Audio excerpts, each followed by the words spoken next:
Brad called me in June of '06 and come over to our office. Kate and I have decided to make bourbon. I was like, well, how the hell do you make bourbon? He's like, that's for you to figure out. I'm David DeFazio. I'm a co-founder of Wyoming Whiskey and currently the national brand ambassador. My dad was really the reason behind my affinity for bourbon in the early days, because I remember one afternoon he poured me a glass of Elijah Craig 18.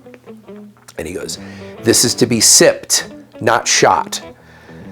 So I sat there and with one ice cube in it, and we sipped it, and yeah, this actually tastes pretty good. He was like, exactly. This is how you drink good bourbons. I'm originally from just outside of Albany, New York, a little town called Slingerlands. Right after I graduated from college, I literally packed my stuff up and drove to Jackson, Wyoming, where the lure of the mountains, skiing, was really the reason why I came out here. And as I've learned since then, you come for the winter and you stay for the summer. The very first job that I got when I got to Jackson was as a prep cook at Snow King Resort. My second job was as a different type of prep cook for a whitewater company. And so I was cooking the trout and steak dinners for Jackson Hole Whitewater. You know, Brad and I would always, I'd get invited over to a barbecue out on the ranch, or there'd be a birthday, or there'd be Christmas or whatever. And we would always try to like one-up each other and bring out the better bottle of bourbon. And we had no idea what better meant. It was the more expensive bottle. Oh, that one's more expensive. I've never seen that one before. Give me that, and that's what you'd give.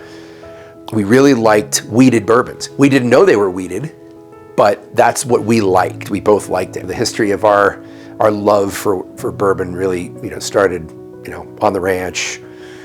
And, I think that's one of the main reasons why Brad and Kate asked me to spearhead this effort. If you're gonna put the name Wyoming on the label, it better be made from Wyoming goods.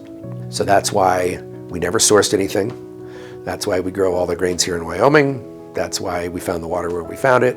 And that would definitely be the character and the constitution of the brand. When the Wyoming whiskey idea was hatched, to me, it was just an opportunity to do something that I had never ventured into before. There was no going back. There was no quitting. There was no saying this isn't going to work. I will find a way to make it work. And we did. On July 4th of 2009, we turned on the still with the goal of creating America's next great bourbon.